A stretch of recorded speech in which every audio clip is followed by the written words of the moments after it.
Mes chers collègues, donc nous débutons notre 6e semaine d'audition. Alors dans cette salle 245, puisque la salle habituelle Médicis est réservée par la Commission d'évaluation de l'application des lois. Cet après-midi sera placé sous le thème de la chirurgie esthétique et nous entendrons aussi bien les praticiens que les patients. Les premiers donc à venir répondre à nos questions sont des chirurgiens représentés par M. Bruno Alfandari, qui est président du syndicat national de chirurgie plastique et reconstructrice, et M. Michel Rouif, qui est secrétaire général de la Société française des chirurgiens esthétiques plasticiens. Je pense que vous pourrez nous apporter un éclairage extrêmement utile sur un secteur qui, depuis 2002, grâce à la loi Kouchner, fait l'objet d'une réglementation précise.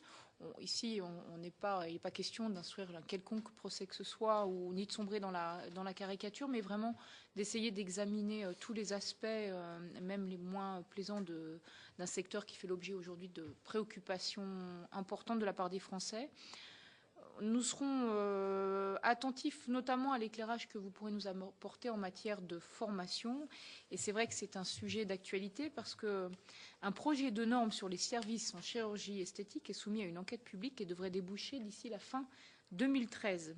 Enfin, donc, je vous rappelle, comme vous pouvez le constater, que cette audition est ouverte à la presse et au public, qu'elle fait l'objet d'un enregistrement audiovisuel et qu'elle est retransmise sur le site du Sénat. Je me dois de vous demander si vous êtes d'accord avec cette retransmission. Absolument. Très bien. Et maintenant, je laisse la parole à notre rapporteur pour une série de questions. Bien. Madame la Présidente, Mesdames, Messieurs, j'ai environ 8 questions, 9 questions à vous poser. La première sera rapide. Je pense, c'est de présenter vos organisations.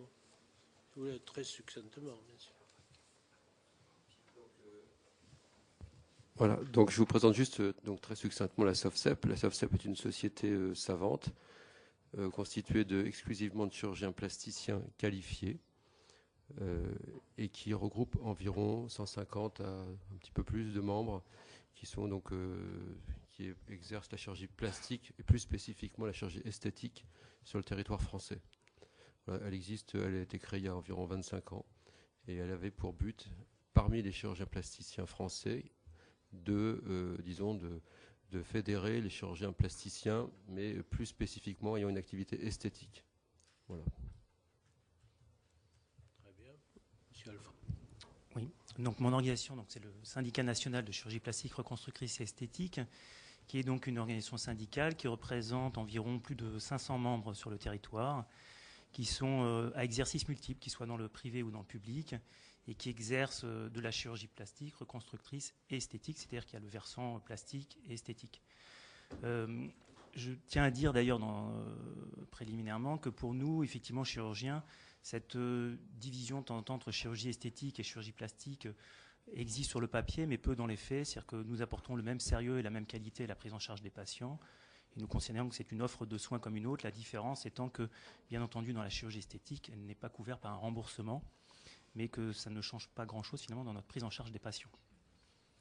Donc notre organisation, bien sûr, est l'organisation représentative, qui représente les confrères au niveau national et qui est là pour pouvoir discuter, développer tout projet de loi, de texte ou de formation qui puisse être en rapport avec la chirurgie plastique. Pour l'air de la première, pouvez-vous nous dire aujourd'hui combien il existe en France de chirurgiens esthétiques et d'établissements français, d'établissements de santé, excusez-moi, pratiquant la chirurgie esthétique? Alors, dans le détail, parmi ces praticiens, quelle proportion pratique également de la chirurgie reconstructrice, si on peut dissocier? Combien exercent dans le cadre libéral? C'est un peu plus long que la liste de questions que vous nous aviez proposée. Il y a environ entre 800 et 900 chirurgiens plasticiens. Ce n'est pas toujours évident de savoir exactement. En fait, et c'est là d'ailleurs ce qui est amusant en fait, entre le mythe et la réalité, c'est-à-dire qu'il n'y a pas de chirurgien esthétique. Il y a des chirurgiens en chirurgie plastique, reconstructrice et esthétique. Et généralement, ils ont une activité qui est souvent mixte, c'est-à-dire souvent ils font de la reconstruction, mais aussi des actes d'esthétique. En tout cas, c'est ce qui se passe sur l'ensemble du territoire. Combien de cliniques, en tout cas, ou d'établissements font de la chirurgie esthétique? Vous savez que, de par la loi, il y a une autorisation donc, pour ces établissements de pouvoir pratiquer les actes de chirurgie esthétique. On ne sait pas exactement, d'ailleurs, c'était une des questions au moment de l'affaire PIP, de savoir combien d'établissements sont autorisés. Une grande partie des établissements sont autorisés. On fait la demande, en tout cas, tous ceux qui avaient des chirurgiens plasticiens en leur sein ont fait cette demande pour pouvoir exercer la chirurgie esthétique. Mais je ne peux pas vous donner de nombre exact. Une petite précision sur l'exercice libéral. C'est vrai qu'une grande proportion de ces 800 à 900 praticiens exercent en exercice libéral. Mais comme vous le savez, il y a des services de chirurgie plastique universitaires, enfin dans les hôpitaux universitaires, qui forment les internes en chirurgie plastique, ceci étant dans un cursus de chirurgie générale. Et c'est en fait à l'issue de cette formation d'internat puis de clinica, enfin de chef de clinique assistant, que ces personnes donc, sont diplômées en chirurgie plastique. Donc c'est vraiment dans cette filière-là que s'inscrivent la totalité, même si les lois ont modifié les formations, mais depuis des dizaines d'années, la totalité des chirurgiens plasticiens aujourd'hui de nos sociétés savantes sont issus de ce cursus et de ce seul cursus.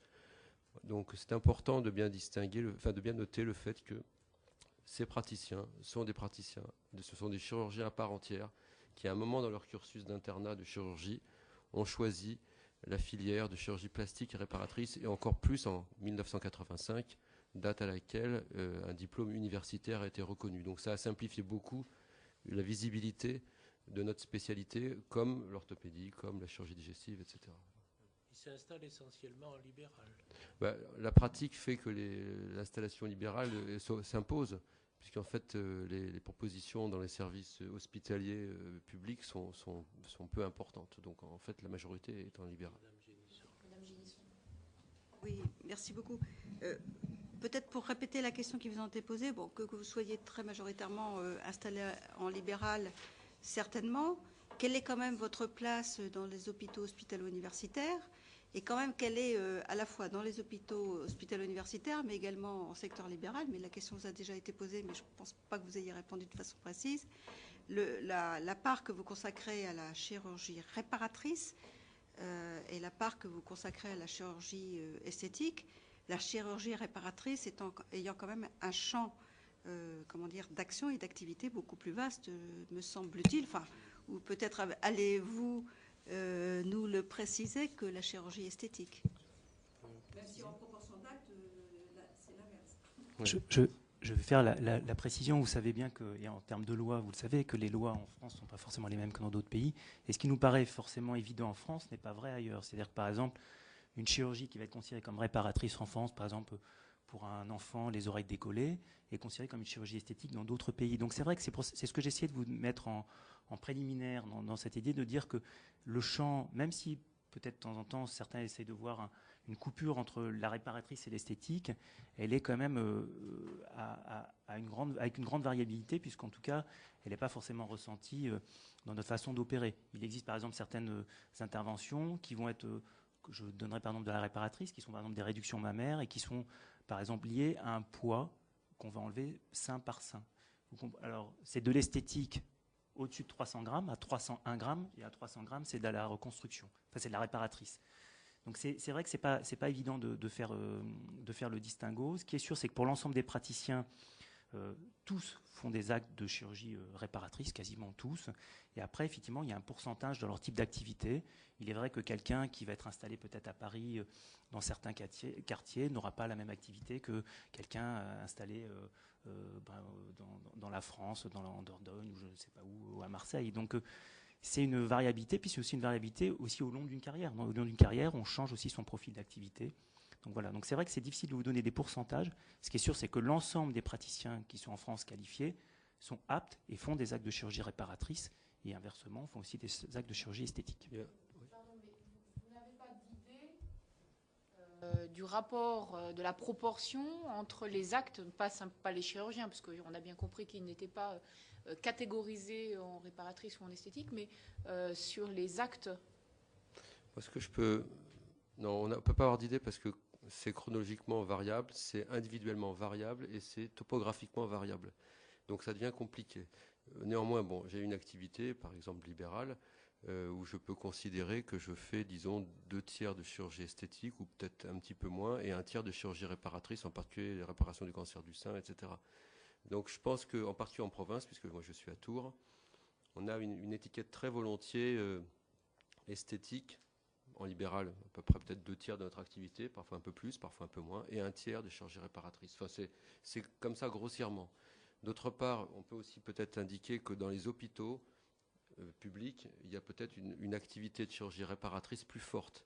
Mais l'activité de chirurgie esthétique dans les hôpitaux doit exister et être enseignée, puisqu'il ne s'agit pas de former des gens qui vont arriver dans l'activité libérale sans avoir une formation. Par exemple, si on prend le cas du lifting cervico-facial, bien sûr, la chirurgie de la face nous amène à être très confortable sur chirurgie esthétique, mais il faut aussi la pratiquer parce qu'elle a ses exigences et ses spécificités. Donc, les chiffres que vous souhaitez, on voudrait bien vous les donner, mais c'est vrai qu'à l'hôpital public, c'est peut-être plus réparatrice, un peu plus, mais pas systématiquement, et en activité privée, ça serait peut-être plutôt l'inverse. Mais il y a aussi des individus qui ont des spécificités eux-mêmes. Oui, vous avez répondu partiellement à la question. Bon, il semblerait quand même, d'après vos réponses, que la chirurgie réparatrice, la chirurgie reconstructrice, quand on pense toujours au cancer du sein, mais il n'y a pas que cela. Il y a quand même les grands brûlés, il y a les accidents de la voie publique. Enfin, il y a quand même plus pratiqué dans les hôpitaux hospitalo-universitaires et les hôpitaux généraux, mais plutôt je pense, dans les hôpitaux hospitalo-universitaires. Et en ce qui vous concerne, vous avez une partie activité esthétique et activité réparatrice sur, j'allais dire, des propositions peut-être entre guillemets un peu plus courantes. Enfin, je ne sais pas. Si vous voulez, ça serait quand même ça doit quand même pouvoir se quantifier, ça. Enfin, c'est quand même ça peut se quantifier, mais encore une fois, je crois qu'il faut insister sur le fait que c'est une spécialité qui est à part entière, réellement. Et non, mais quand je vois l'activité qu'on a dans notre établissement, qui fait 400 lits, on a 12 gynécologues dans notre établissement, on est 3 chirurgiens plasticiens, on sera peut-être plus nombreux dans quelques temps. On a un fort intérêt et une forte activité sur la chirurgie réparatrice du sein. Et en ce qui me concerne, je vais voir des tétraplégiques dans des centres de rééducation fonctionnelle qui sont publics, et j'opère régulièrement ces personnes aussi. Donc c'est vraiment mélangé, puis c'est aussi une question d'affinité. Donc moi, en ce qui me concerne, je ne peux pas vous donner des chiffres, mais on a du mal à vraiment... Oui, les chiffres sont durs à donner, et puis... Très bien. On ne va pas se perdre dans les chiffres, puisque vous ne pouvez pas en donner. Si vous permettez, je vais faire les questions, puis après je passe là. C'est parce que ça hache un peu le système. Oui, alors, l'actualité récente a été marquée par la répétition d'incidents relatifs à la sécurité des dispositifs médicaux implantables. Quel est votre avis sur le dispositif de matériaux-vigilance actuellement en vigueur?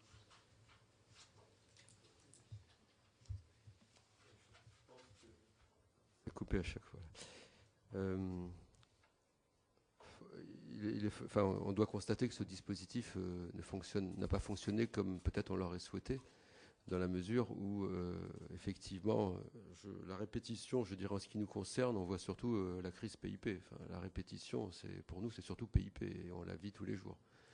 Donc cet événement malheureux pour les patientes, pour notre activité en termes d'organisation, parce que c'était critique, nous fait constater qu'effectivement, tous les partenaires dans cette opération, enfin dans cette intervention, doivent se poser la question du système de vigilance. Donc effectivement, en ce qui nous concerne, on avait une forte confiance dans un système de vigilance institutionnel. Et pour aller très vite au fait, on a pris conscience qu'on avait aussi le devoir de structurer nous-mêmes une vigilance. Et c'est ce qui a été fait depuis quelques temps. Ça s'est fait dans différentes spécialités, mais il n'y en a pas tant que ça. Et je pense que la chirurgie plastique française a pris conscience de la nécessité d'avoir une démarche organisée de vigilance pour pallier peut-être, et vous m'en excuserez, à une certaine inertie d'un système qui est plus institutionnel, qui peut-être a besoin de prendre du recul avant de prendre des décisions. Mais en ce qui nous concernait, on avait le souhait d'être en première ligne le plus vite possible compte tenu de cette crise. Mais cette démarche, vous souhaitez que ça soit pris au niveau gouvernemental ou vous souhaitez que ça soit pris au niveau des sociétés savantes? Je crois que très clairement, on a besoin de tout le monde, parce que la vigilance est très difficile. Vous êtes là comme starter et vous souhaitez que... Par exemple, pour reprendre le cas des États-Unis, puisque je suis régulièrement, je vais souvent sur ces congrès, ils ont finalement des difficultés identiques à récupérer de l'information. Donc la FDA se tourne, par exemple, pour les prothèses mammaires régulièrement vers les chirurgiens pour leur demander de collaborer aux informations de vigilance. C'est ce que font les chirurgiens américains. Mais la FDA, avec ses moyens, n'est pas suffisante et les chirurgiens ne sont pas suffisants. On a aussi besoin des patients et on peut aussi peut-être mettre en place des systèmes qui permettent aux patients d'informer. Pourquoi pas les systèmes de registre en Australie ou par exemple, dans les pays du Nord. Mais c'est vrai que c'est compliqué. Donc on s'est aperçu que les institutions ne suffisaient pas, non pas parce qu'elles étaient non compétentes, mais parce qu'il faut, je pense, mettre en œuvre le plus de moyens possible. Et c'est la raison pour laquelle ont été initiées des dynamiques professionnelles. Et certains de vos confrères l'ont mis plus ou moins en place. On les a vus l'autre jour, une forme de registre. À qui pensez-vous? Qui c'est qu'on a vu l'autre jour? Pour les prothèses de hanche.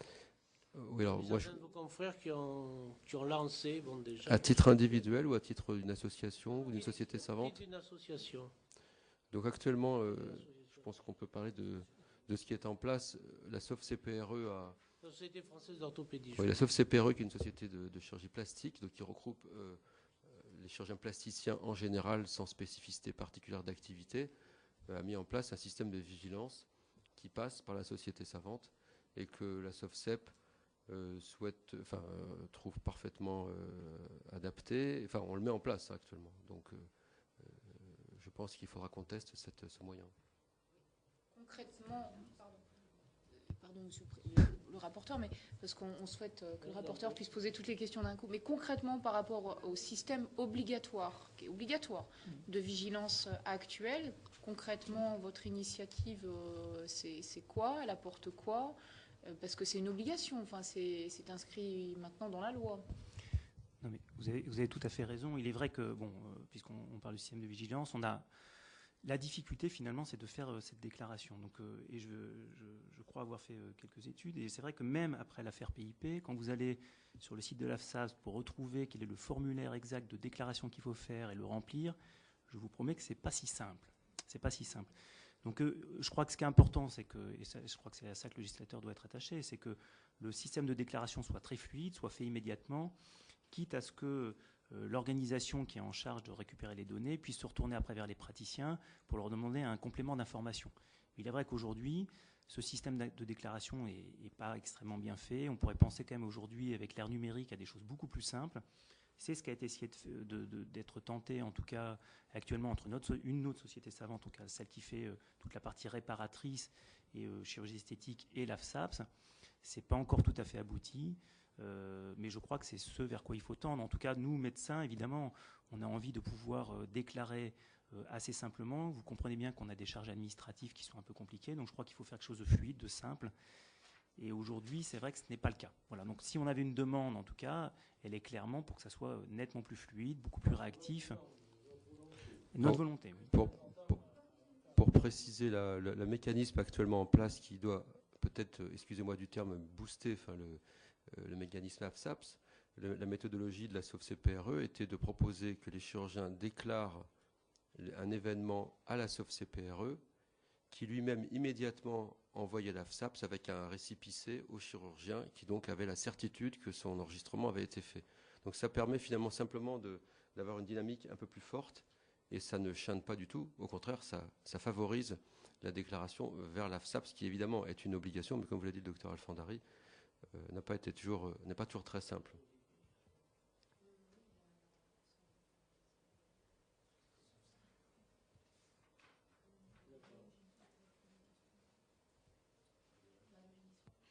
Non, mais monsieur le rapporteur, je m'excuse, mais je pense que c'est quelquefois plus facile de poser des questions au fur et à mesure, parce qu'après on oublie, puis ça perd de la dynamique.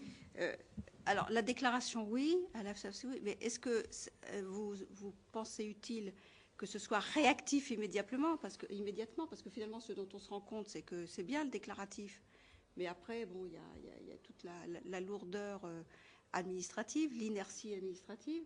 Est-ce que ça ne doit pas, d'emblée, à partir du moment où il y a un dysfonctionnement, une anomalie, quelle qu'elle soit, entraîner un contrôle ou une évaluation immédiate de l'AFSAS? Parce que sinon, on voit ce à quoi on a assisté malheureusement ces derniers temps. On est entièrement d'accord, mais si vous voulez, c'est le principe de la déclaration, c'est qu'on n'est pas juge de notre déclaration. Le principe de la déclaration, et d'ailleurs c'est comme ça que l'AFSAPS... Ah ben nous, ce qu'on souhaite évidemment, c'est comme tout à chacun, comme les Français. Nous, évidemment, on veut produire le meilleur soin à nos patients. Donc, plus l'AFSAP sera réactive, plus effectivement un matériau ou un DMI qui ne serait pas conforme ou qui ne remplirait pas les qualités qu'on espère de lui serait interdit le plus rapidement possible. Maintenant, il est vrai que c'est à décharge de l'AFSAP, c'est pas toujours si simple de faire l'étude épidémiologique qui va permettre d'aboutir par le renouvellement des incidents à la décision d'arrêter tel ou tel DMI. Ce qui est important, et c'est là où nous, la seule chose qu'on peut faire, c'est de bien faire les déclarations. Et effectivement, l'intérêt de le partager avec la société savante et non pas plus qu'avec l'AFSAPS, c'est d'avoir effectivement nos propres études épidémiologie qui permettent d'essayer peut-être d'accélérer les choses, ou en tout cas d'avoir un double contrôle qui permettrait de réalerter sur l'ensemble des déclarations. Donc, c'est ce que nous tentons de faire en tout cas. Quels sont les principaux DMI, dispositifs médicaux, utilisés en chirurgie esthétique? Comment les praticiens sont-ils informés des innovations en la matière et dans quelles conditions sont-ils sollicités pour des essais cliniques? Sur quelle base choisissent-ils ceux qu'ils utilisent? Émettez-vous des recommandations à ce sujet? Jouez-vous un rôle dans la transmission de la mise en garde relative à la sécurité de certains dispositifs médicaux? Je parle de dispositifs médicaux implantables, bien sûr. C'est des vastes questions, surtout quand on les reçoit le vendredi, mais c'est des questions auxquelles on est attaché tous les jours. Donc, je vais quand même essayer de vous éclairer. Je crois que les DMI, dispositifs médicaux implantables en chirurgie esthétique, sont essentiellement les prothèses mammaires. Les prothèses, finalement, maintenant, à d'autres utilisations qui pourraient être les prothèses de fesses. C'est des matériaux qui sont le plus souvent en silicone. Un deuxième secteur qui me paraît majeur, c'est ce qu'on appelle les fillers, c'est-à-dire les produits de comblement. Et sauf erreur de ma part, on appelle DMI des produits qui sont non résorbables. Donc, en fait, on devrait parler des fillers, enfin des produits de comblement non résorbables. À vrai dire, je ne vois pas pour l'instant d'autres secteurs majeurs de dispositifs médicaux implantables. J'ai oublié. Oui, alors, les fils, effectivement, ça peut être... effectivement, c'est une bonne remarque, puisqu'il y a des fils qui sont, en particulier les fils crantés, qui sont des fils qui ont été mis en place depuis quelques années au niveau du visage en particulier pour suspendre des tissus.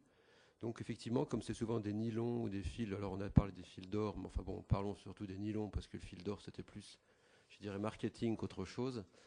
Mais disons des fils de suspension qui sont en fait des fils crantés, des sortes de fils un peu barbelés, qui ont la capacité d'attraper les tissus et de positionner les tissus un peu plus haut. Donc effectivement, c'est tout à fait vrai, c'est un dispositif actuellement médical implantable, qui a eu, à mon avis, je ne vais pas rentrer dans les aspects scientifiques, mais bon, voilà. Donc c'est un outil qu'il faut. Lâchez-vous. Non, je vais pas me lâcher particulièrement parce que je ne crois pas que ce soit complètement le lieu de se lâcher, mais de vous expliquer, bien sûr. Oui. Donc ces fils, c'est très simple. Le principe, c'était d'utiliser un fil qui soit un petit peu accrochant pour permettre de faire finalement des techniques type lifting sans aborder du tout chirurgicalement les tissus. Donc on passait par un tout petit trou, enfin on passe par un petit trou, et puis on passe le fil, on attrape des tissus, il y a une technique, hein, et puis on fixe tout ça, ce qui fait que ça permet de suspendre effectivement les tissus, mais le problème c'est de savoir quelle est la durée dans le temps de cette technique-là. Alors il a été créé des fils résorbables, donc ça règle le problème, puisque de toute façon le fil disparaît au bout d'1 an, 2 ans, et puis certains ont pensé à des fils non résorbables, et là, sans doute techniquement, dans le temps, ces fils sont un peu moins efficaces, puisqu'en fait, les tissus glissent un peu autour du fil et reprennent leur place. Donc ça permettait d'avoir des techniques de lifting, finalement, assez simples, douces, mais sans doute avec une pérennité qui est moins bonne. Donc ce n'est pas un mauvais dispositif, simplement il fallait le préciser. Ça fait partie de notre travail finalement d'arriver à évaluer ce genre de solutions qui sont des solutions intelligentes, mais qui n'ont pas toutes les qualités ni tous les défauts voilà, d'un lifting par exemple. Très bien. Donc essentiellement de 3 grands, je crois, les mammaires, les produits de comblement et les fils crantés. Oui, c'est ça. Enfin, j'ai indiqué les prothèses fessières, enfin les implants qui sont en général en silicone, mais qui peuvent être aussi remplis avec du sérum physiologique. Voilà. Tu es d'accord? Je vous avais demandé aussi...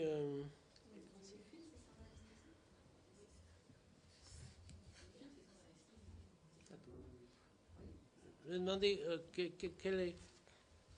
Bon, étant donné que vous êtes des chirurgiens ayant maintenant une bonne renommée, donc vous êtes confrontés, comme les médecins avec les médicaments éventuellement, à peut-être des choix, dans chacun, sûrement des choix, au moins pour les prothèses mammaires. Et comment participez-vous à ces choix? Est-ce que vous y participez ou est-ce que c'est uniquement sur la propagande, éventuellement les études dans les études faites, ou est-ce que vous avez, ou est-ce que c'est une vérification clinique au fil des années? Comment choisissez-vous les produits et la qualité des produits que vous allez employer? Alors en fait, il faut séparer peut-être les deux grandes parts de DMI. C'est-à-dire que sur les implants mammaires qui sont effectivement des DMI qui sont quasiment à l'usage exclusif des chirurgiens plasticiens, sauf quelques autres spécialités comme une partie des gynécologues. Enfin, il est vrai que les relations avec l'industrie, on va oublier PIP, mais généralement ont été assez proches puisque souvent les produits ont été... les concepts en tout cas de type de produit, que ce soit la texturation, les formes, ont été généralement avec l'appui des chirurgiens qui ont demandé aux industriels ce dont ils avaient besoin, ou en tout cas les idées qu'ils pouvaient avoir, et les industriels ont y répondu par leur qualité technique. Donc il est vrai qu'il n'y a pas vraiment de propagande, en tout cas pour les implants, puisque le marché entre guillemets est fini, ça ne peut être que à l'usage des praticiens, des chirurgiens plasticiens et de leurs patients. Pour ce qui est des DMI type filler, c'est vrai que c'est beaucoup plus compliqué, puisque vous l'avez vu là d'ailleurs avec un décret là, qui doit encadrer un petit peu qui a le droit d'exercer. D'abord, c'est des produits qui sont faciles à fabriquer. Et donc, c'est vrai qu'il y a beaucoup d'opérateurs qui rentrent sur le marché, qui ne sont pas forcément des laboratoires, qui ont une ancienneté importante. Et puis surtout avec une volonté d'étendre leur marché vers des praticiens, voire même dans certains pays des non-praticiens, qui peuvent être dans certains pays par exemple des infirmières, enfin en tout cas loin de ce qu'on a fait habituellement en France, pour pouvoir placer leurs produits. Donc c'est vrai que ça a un petit peu changé la façon dont sont entre guillemets commercialisés ces produits, et on voit arriver des produits sur le marché effectivement avec je ne vais même pas utiliser les mots anglais, enfin avec des reculs en tout cas scientifiques qui sont absolument pas les mêmes que dans les implants, où effectivement si il y a des publications importantes sur les DMI, donc les implants mammaires en particulier, avec des études de cohortes extrêmement importantes, que ce soit en France, mais particulièrement aux États-Unis, et ce qu'on n'a absolument pas dans les injectables, où effectivement un fabricant d'injectables va arriver avec un produit et essayer de le vendre avant même finalement qu'il ait été à peine essayé avant, puisqu'il ne rentre pas dans le cadre du médicament, mais dans le cadre du DMI. Mais par exemple, le fait que l'administration américaine n'ait pas accepté les prothèses PIP, est-ce que ça n'a pas attiré votre attention, et est-ce que vous n'êtes pas posé des questions? Je crois qu'on va être parfaitement clair là-dessus. Aux États-Unis, il y a un protectionnisme énorme. Donc globalement, les prothèses françaises ne sont pas acceptées du tout, que ce soit PIP, Eurosilicone, Pérouse. Oui, mais ils ont donné des arguments quand même. Pérouse n'a pas l'autorisation. Eurosilicone n'avait pas l'autorisation, Sebin n'avait pas l'autorisation, Arion n'avait pas l'autorisation. Il n'y a pas un seul Français qui avait l'autorisation de vendre aux États-Unis les prothèses en silicone. Donc les informations que vous indiquez, j'imagine, vous faites référence sans doute aux informations qui ont été communiquées à l'AFSAPS et que nous, chirurgiens, nous n'avons jamais eues. Donc ça aussi, c'est une difficulté par rapport à certaines traçabilités ou certaines vigilances. Mais pour nous... Vous n'avez jamais eu les informations communiquées? Jamais, absolument Je jamais. tiens à spécifier effectivement au rapporteur et à Madame la Présidente que ces informations finalement n'ont jamais été portées à la connaissance des chirurgiens. Donc c'est des informations qu'on a apprises finalement en même temps que vous et l'AFSAPS d'ailleurs, puisque même l'AFSAPS, qui pourtant aurait pu être au courant, n'avait pas été au courant de ces informations. Elle a une demande qui avait été faite par PIP pour pouvoir rentrer sur le marché américain. Et en plus, il ne répondait pas d'ailleurs forcément sur les implants en silicone. Enfin voilà. Mais sur ce, les chirurgiens n'avaient absolument pas été au courant de cette affaire.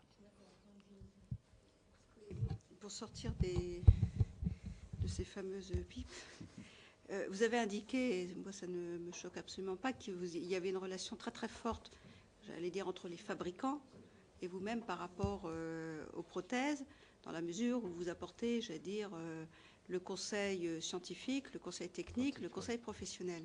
Donc moi je voulais savoir comment cela se passait après. Bon, vous mettez au point prothèse X ou Y, le laboratoire la fabrique. Est-ce que vous êtes encore intervenant? Est-ce que votre intervention est reconnue d'une façon ou d'une autre? Est-ce qu'il y a un lien entre vous et à partir du moment où vous avez été partie prenante dans le conseil thérapeutique, si je puis dire, ou dans le conseil de fabrication, est-ce que vous êtes encore concerné après quand la prothèse est mise sur le marché? Il y a des normes pour les fabrications. Si on parle des prothèses, les prothèses, ça fait quand même une cinquantaine d'années qu'elles sont fabriquées. Il y a eu des changements, il y a eu des contraintes, il y a eu des normes. Vous savez que les prothèses en silicone ont été remises sur le marché en France en 2001 et autorisées en 2001, les gels de silicone. Et puis ensuite, une fois que ces normes de fabrication sont validées, ce qui d'ailleurs est la problématique de l'affaire PIP, c'est que les normes visiblement n'étaient pas suivies. Eh bien, évidemment, nous sommes des praticiens et nous utilisons ces produits. Et il y a des choses qu'on ne voit pas tout de suite. Donc, pardonnez-moi, ce n'était pas le sens de ma question. Oui, c'était le retour de l'industrie par rapport à l'industrie. Oui, est-ce qu'il y a ce qu'on pourrait imaginer, mais avec d'ailleurs toutes les difficultés que ça peut représenter, ce qui n'est pas choquant a priori, mais qui peut entraîner des comportements, des conflits d'intérêts, pour parler simple. Ouais. Est-ce que vous avez un retour sur le conseil ou thérapeutique, enfin le conseil technique que vous avez fourni aux fabricants?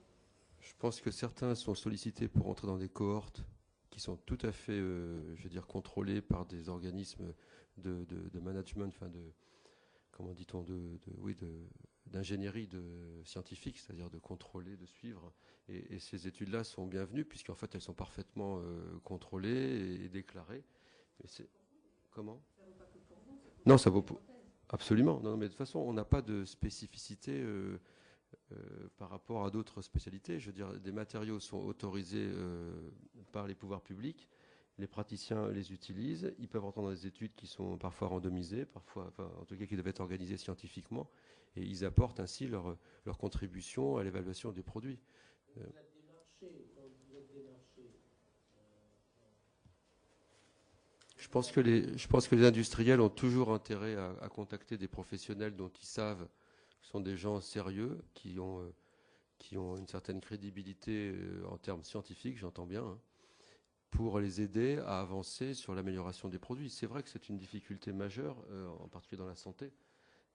C'est un sujet majeur, mais nos pratiques doivent être des pratiques parfaitement, je veux dire, transparentes sur le fait qu'on apporte notre évaluation aux produits de l'industrie.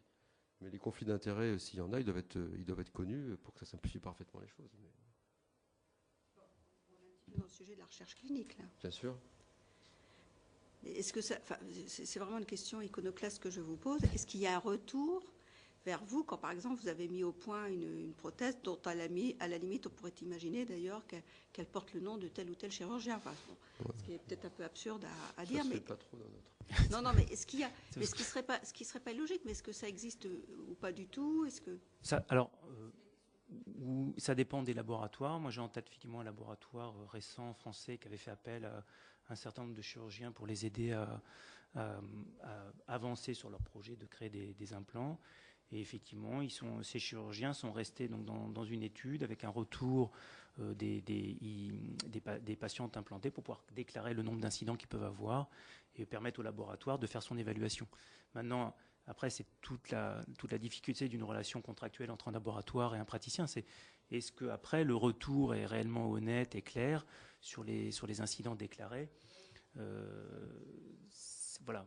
C'est quand même un petit peu ce qui est dur dans cette affaire PIP. D'ailleurs, c'est que je crois que c'est ce qui se fait normalement naturellement, parce que les laboratoires ont quand même intérêt à ce que leurs produits soient de bonne qualité. Hein. Ils sont quand même engagés financièrement, mais aussi moralement. Parce que quand même, souvent, il y a des gens dans l'industrie, des gens qui sont des anciens pharmaciens, qui sont donc qui quand même ont envie de bien faire les choses. Et je crois que les choses se font bien normalement à peu près partout. C'est vrai que PIP a montré qu'une vaste entre guillemets escroquerie pouvait remettre tout ça en cause.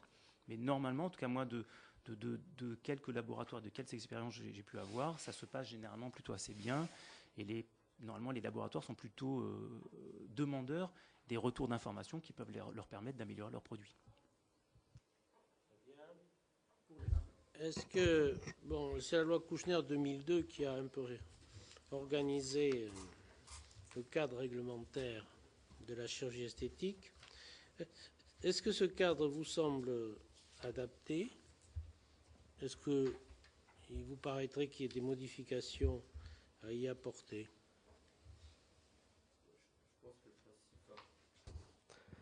Le principe de la loi Kouchner, vous voulez évoquer le consentement éclairé essentiellement ou les structures d'activité de chirurgie esthétique? Je crois qu'il y a eu des décrets également qui sont venus pour encadrer aussi cette pratique. Enfin, en ce qui concerne le consentement éclairé, ça s'applique à toute l'activité médicale et c'est une excellente chose. En ce qui me concerne, je trouve que le consentement éclairé est une excellente chose, mais le problème c'est jusqu'où on va dans le consentement éclairé, parce qu'on est aussi censé proposer les alternatives. On espère que les patients comprennent bien. On passe beaucoup de temps à expliquer, encore une fois, pour revenir à l'affaire PIP, le temps qu'on peut passer, même a posteriori, pour parler du nouveau dispositif qu'on va mettre en place. Parce que, et maintenant, docteur, la nouvelle prothèse, vous êtes sûr? En ce qui me concerne, je dis non. Je suis jamais sûr. Je veux dire, on est sur de l'industrie avec la même conviction qu'on a des produits d'excellente qualité, et on nous a montré qu'il y avait eu un problème. Donc nous, aujourd'hui, comme avant, c'est-à-dire que on essaye d'expliquer à nos patients tout ce qu'on sait, autant que faire se peut, parce que c'est pas très facile. Ça nécessite beaucoup de temps. Je ne suis pas certain que, enfin je vous le dis, c'est entre nous, mais je ne suis pas certain que les patients, je suis même certain que les patients ne lisent pas ce qu'on leur remet, parce que les feuillets deviennent de plus en plus énormes. C'est 10 pages, 15 pages, force d'informations à lire. Je sais très bien que les patients ne les lisent pas, on leur demande de le lire. Mais quand on leur pose des questions, on leur dit, mais vous savez, c'est marqué. Ah bon? Ben oui, on leur montre. Donc le principe de la loi Kouchner, du consentement éclairé, est excellent. Je pense que ça s'imposait. Maintenant, on est dans les limites pratiques des choses. Et voilà. Très bien. Je vais rajouter un petit quelque chose quand même. Moi, je suis absolument pas d'accord avec mon confrère. Les patientes lisent les choses. Aujourd'hui, elles sont de mieux en mieux informées. Souvent, elles ne le lisent pas dans ton cabinet parce qu'elles l'ont lu avant sur Internet. Et donc, l'information circule bien. Concernant la loi qui encadre la chirurgie esthétique dans son ensemble, je crois quand même qu'on a quand même une fierté quand même qu'on peut avoir en France, puisque c'est une loi qui est quand on en parle avec les confrères étrangers, qui est quand même assez demandée. Ils ont dans leur pays souvent une réglementation qui n'est absolument pas la même. Et je crois qu'on a réussi, vous avez réussi en France à encadrer parfaitement l'exercice de la chirurgie esthétique, et d'ailleurs qui a bénéficié à l'ensemble de la chirurgie en général, puisque finalement le consentement éclairé et l'information de qualité aux patients a été promu d'abord en chirurgie esthétique et étendu à l'ensemble des pratiques. Et il en est de même pour la question des devis, ouais, des délais de réflexion, etc., qui a été aussi étendu. Donc je crois que non, il n'y a pas de le texte pourrait être peut-être un petit peu amendé, amélioré, mais je crois que vraiment il y a quelque chose qui est extrêmement bien, extrêmement sécurisant pour le patient et aussi pour nos exercices, puisque bien sûr on cherche à avoir des patients qui soient parfaitement qui ont parfaitement compris l'acte qu'on va leur faire, et l'obligation qui nous a été faite finalement fait qu'on travaille dans de bien meilleures conditions qu'ont pu travailler nos confrères dans les années précédentes. Je ne vais pas polémiquer, être très bref. On se connaît bien avec Bruno Alfandari, il n'y a pas de souci là-dessus, et on a l'air comme ça de s'opposer. Il n'y a pas d'opposition. Quand je dis les patients ne lisent pas, c'est pas du tout ça que je veux réellement dire. Ce que je veux réellement dire, c'est qu'il y a beaucoup d'informations de lues, et finalement, pour retenir les informations principales, il faut remettre le doigt dessus, parce que c'est vrai que on est très content de cette. Et c'est vrai que la chirurgie esthétique, puisqu'on parle de la chirurgie esthétique, elle est finalement souvent la première ligne dans des modalités qui viennent, et comme vient de le souligner le docteur Alfandari. Il faut justement que les documents soient explicites, brefs et bien synthétisés. C'est ce que font nos Si c'est sociétés le cas, savantes. Le patient, il est éclairé. C'est- Si ce n'est pas le cas, s'il a une douzaine de pages. C'est l'intérêt de nos sociétés savantes qui ont justement mis en place réellement des fiches d'information qui sont assez synthétiques, en général qui font 3-4 pages. Mais à ça, on doit ajouter les informations sur le devis, les informations sur l'établissement, les informations sur beaucoup d'autres choses que les patients ont à connaître. Mais c'est vrai que c'est des fiches synthétiques. Oui, je crois que c'est un sujet très complexe, le consentement éclairé. Parce qu'il y a à la fois la volonté d'informer, le patient, enfin, même s'il lit, il lit à la fois ce qu'il a envie de lire, il interprète ce qu'il a envie de lire, et on est toujours partagé quand on doit informer le patient entre le fait de l'informer complètement et le fait quand même de créer la relation de confiance. Je pense qu'il faut quand même le souligner. Donc on doit à la fois, parce que si finalement les patients lisaient à la lettre et comprenaient à la lettre ce qu'il y a décrit dans toutes les fiches qu'on leur donne, eh bien, ils partiraient en courant. Bon. C'est comme ça que ça se passe. Si on lit toutes les contre-indications, qui arrivent une fois sur 100, une fois sur 10 000, machin, mais enfin, on peut toujours tomber dessus. Donc c'est très très complexe. Et savoir, au-delà de cette relation, dans le cadre du colloque singulier, est-ce que vous pensez que c'est vraiment ce qu'il y a d'adapté, ou est-ce qu'il ne faudrait pas un tiers qui pourrait peut-être... Enfin, moi, je ne le pense pas, mais est-ce que vous êtes de... Vous avez mis le poids sur la chose la plus importante de notre relation médicale, parce qu'on est complètement des médecins, sans aucun doute, c'est la confiance. Donc le consentement éclairé, il est utile, il est pratique, il met des garde-fous, mais c'est bien la confiance qui fait la décision des patients, c'est bien la confiance du patient vers le médecin, mais ça marche aussi dans l'autre sens. Parce que quand on demande à un patient d'arrêter de fumer, on lui fait confiance. Et c'est pas toujours réalisé. Scientifiquement, on sait qu'on a tort de lui faire confiance, mais on fait avec. Non, mais dans le cas précis. Oui, je sais. Bon, alors, pas d'autres questions, donc on va passer à la question suivante. Comment percevez-vous le développement rapide de la médecine esthétique? C'est un autre problème. Existe-t-il sur ce thème une sorte de concurrence entre les différentes spécialités médicales? Et alors, tout à l'heure, vous nous avez parlé de la formation de la chirurgie esthétique, donc d'accord, c'est une formation classique, internat clinica. Quelle est d'après vous la formation pour la médecine esthétique? Est-ce que ça passe par la médecine, par les dermatologues, ou est-ce qu'il y a des parallèles? Je pense que c'est toi qui vas répondre, parti syndicat. C'est compliqué. En tout cas, ce qui est sûr, c'est que ce qu'on appelle les actes de médecine esthétique font partie de la spécialité du chirurgien plasticien. C'est la spécialité qu'il a intégrée dans son programme de formation, la première. Et c'est vrai que c'est des patients généralement qui sont généralement une patientèle de nos cabinets et pour lesquels on a l'habitude de prendre en charge. D'autant plus, oui, mais il y a d'autres, voilà. D'autant plus que les patients, quand ils viennent dans nos cabinets, apprécient effectivement cette idée entre guillemets d'indépendance vis-à-vis de l'acte, c'est-à-dire que en fonction de leur demande, de leur état, on va pouvoir adapter une solution adaptée, que ce soit par des actes plus légers comme des actes d'injectables, jusqu'à la chirurgie, mais sans pousser vers l'un ou vers l'autre, puisqu'effectivement nous sommes ceux qui savons pratiquer l'ensemble de ces actes. Après, effectivement, est-ce qu'il y a un regard concurrentiel? Il est évident qu'il y a évidemment, les patients vont vers différents praticiens.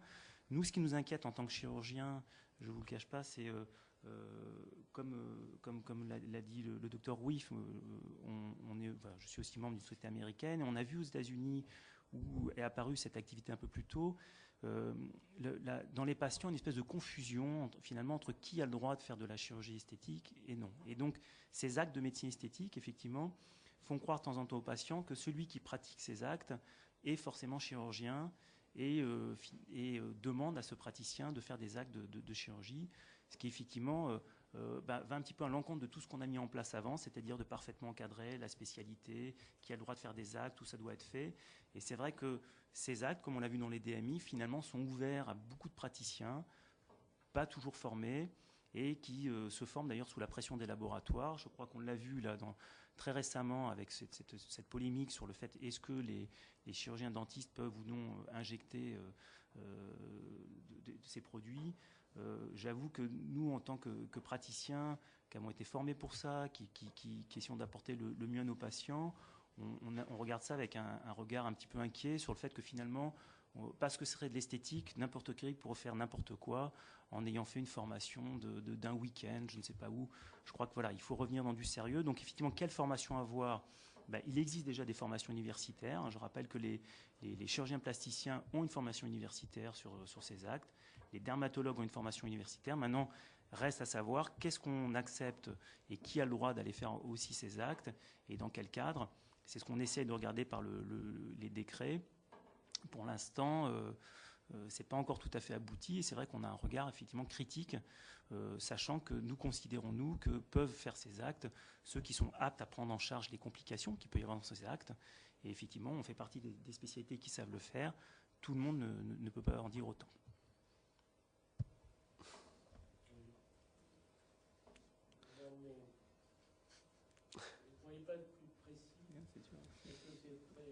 C'est-à-dire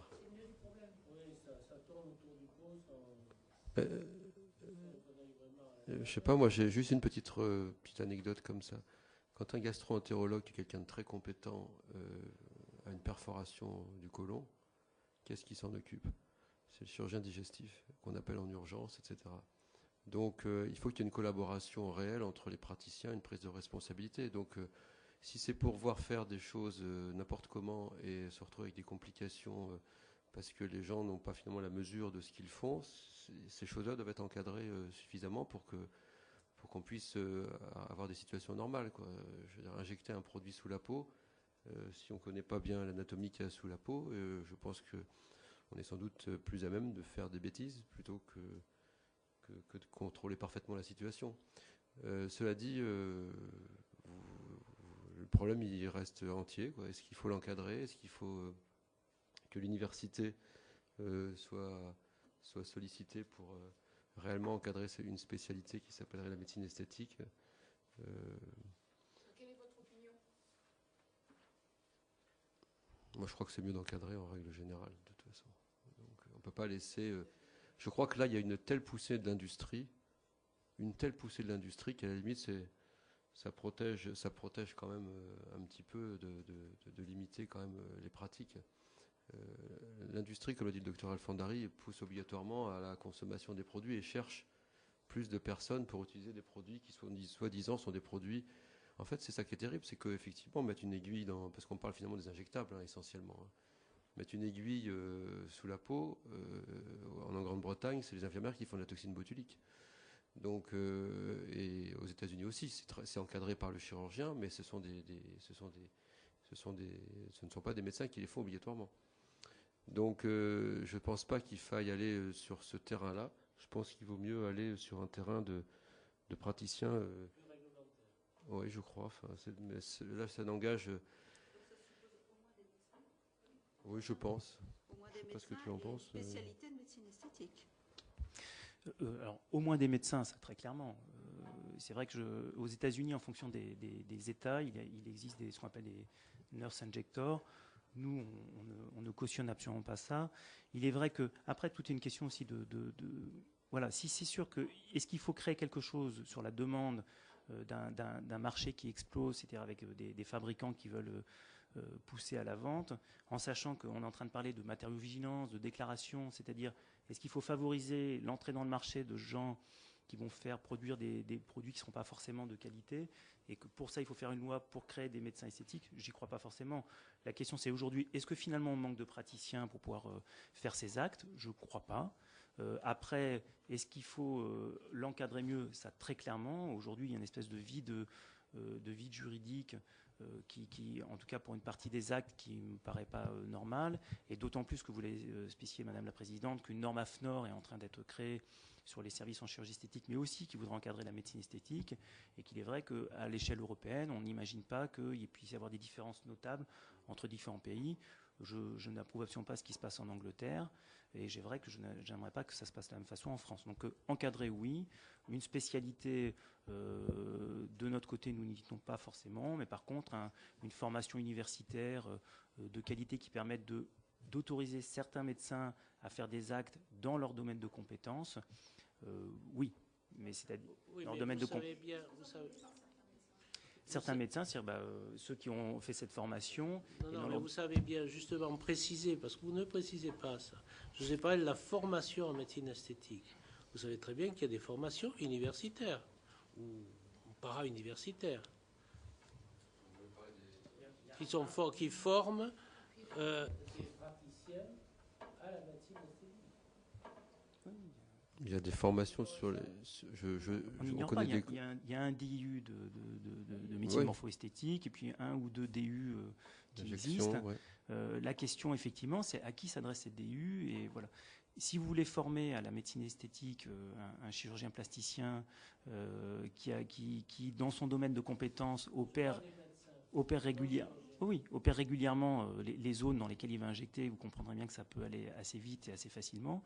Pour d'autres formations, ça peut être nettement plus compliqué. Donc maintenant, la question, c'est quel type de formation et à qui elle s'adresse. Mais c'est vrai que c'est pas simple de pouvoir être clair, parce qu'effectivement, c'est et je vous le dis aussi sur les différents praticiens, donc dans des remontées d'autres pays, il n'y a pas forcément que des médecins généralistes qui se mettent à faire de la médecine esthétique. Il peut y avoir d'autres praticiens, des chirurgiens, voilà, d'autres spécialités. Bon. Nous, en tout cas, ce qu'on veut, c'est un encadrement clair et surtout une information claire vis-à-vis des patients. C'est-à-dire que on a parlé tout à l'heure du consentement éclairé et on a vu que finalement, au final, c'est toujours une relation de confiance entre le praticien et puis son patient. Donc ce qu'on ne veut pas, c'est aussi qu'un patient croit être avec quelqu'un qui est compétent et que cette personne ne le soit pas. Voilà. Et donc effectivement, ça, c'est extrêmement important pour nous. On a réussi à l'encadrer au niveau de la chirurgie esthétique.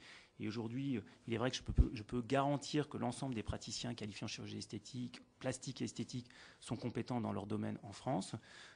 C'est vrai qu'aujourd'hui, en médecine esthétique, ce n'est pas vrai. Ce n'est pas vrai. Il y a des gens qui font des actes et qui sont manifestement peu ou pas compétents, ça peut arriver. Et quand on parlait de matériovigilance, et ça c'est un point important, on a remarqué par exemple aux États-Unis que la matériovigilance était extrêmement bien respectée par les populations de chirurgiens plasticiens ou de dermatologues qui ont l'habitude dans leur cursus universitaire de faire des case reports, donc en tout cas de déclarer les incidents qu'ils peuvent avoir, et que tous les autres injecteurs qui ne sont pas de ce monde, qui sont d'un univers un petit peu différent, ne font pas cette matériovigilance. Donc c'est vrai que dans notre volonté d'améliorer la qualité au bénéfice du patient, je crois qu'on est obligé de faire extrêmement attention à ça.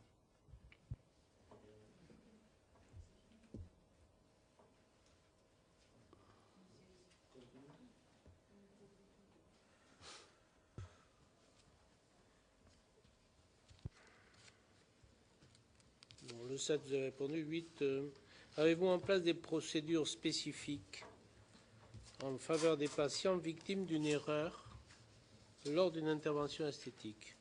Vous arrive-t-il d'en référer au Conseil de l'ordre lorsque les plaintes à l'égard d'un praticien s'accumulent?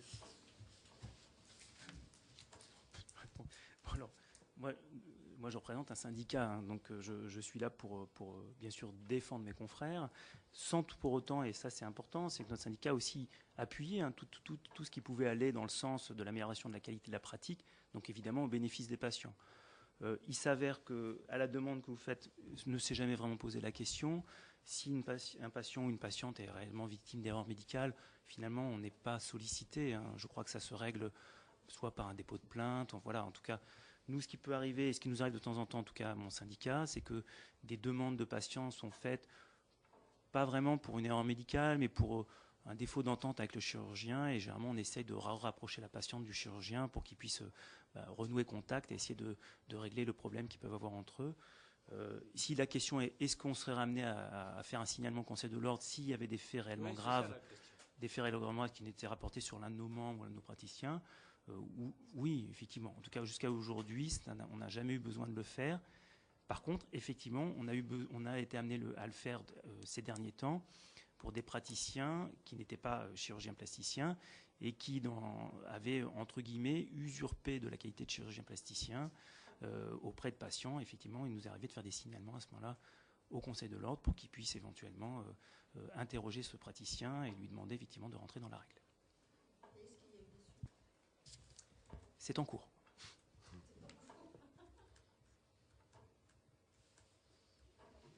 Moi, j'avais vu votre question. Je pense pas que ça soit.